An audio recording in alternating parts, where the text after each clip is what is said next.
Get ready. 3 seconds to go. Start. The issue of whether a judicial officer has been actuated by an oblique motive or corrupt practice has to be determined upon a careful appraisal of the material on the record. Direct evidence of corruption may not always be forthcoming in every case involving a misconduct of this nature. A wanton breach of the governing principles of law or procedure may well be indicative in a given case of a motivated, if not reckless, disregard of legal principle.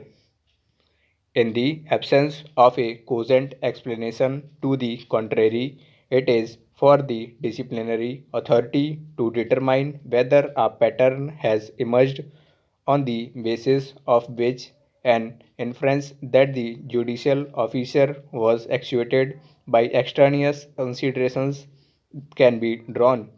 Cases involving misdemeanors of a judicial officer have to be dealt with sensitivity and care. A robust common sense must guide the disciplinary authority.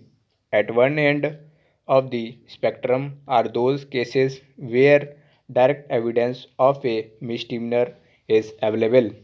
Evidence in regard to the existence of an incriminating trial must be carefully scrutinized to determine whether an act of misconduct is established on the basis of legally acceptable evidence.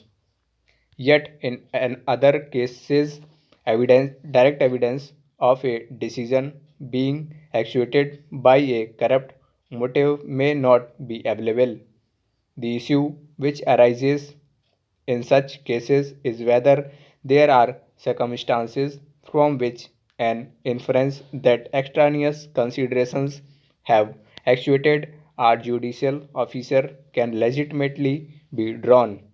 Such an inference cannot obviously be drawn merely from a hypothesis that a decision is erroneous. A wrong decision can yet be a bona fide error of judgment. Advertence is consistent with an honest error of judgment. A charge of misconduct against a judicial officer must be distinguished from a purely erroneous decision, whether on law or on fact. The legality of a judicial determination is subject to such remedies as are provided in law for testing the correctness of the determination. It is not the correctness of the verdict but the conduct of the officer which is in question.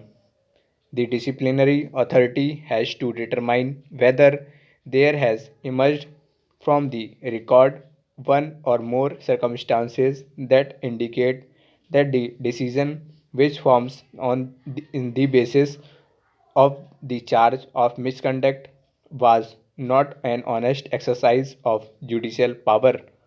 The circumstances let into evidence to establish misconduct have to be sifted and evaluated with caution.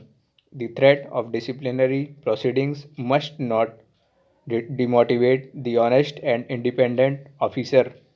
Yet, on the other hand, there is a vital element of accountability to society involved in dealing with cases of misconduct.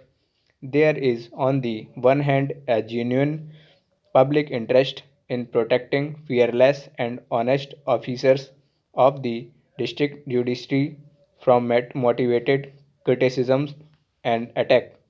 Equally, there is a genuine public interest in holding a person who is guilty of wrongdoing responsible for his or his actions. Neither aspect of public interest can be ignored.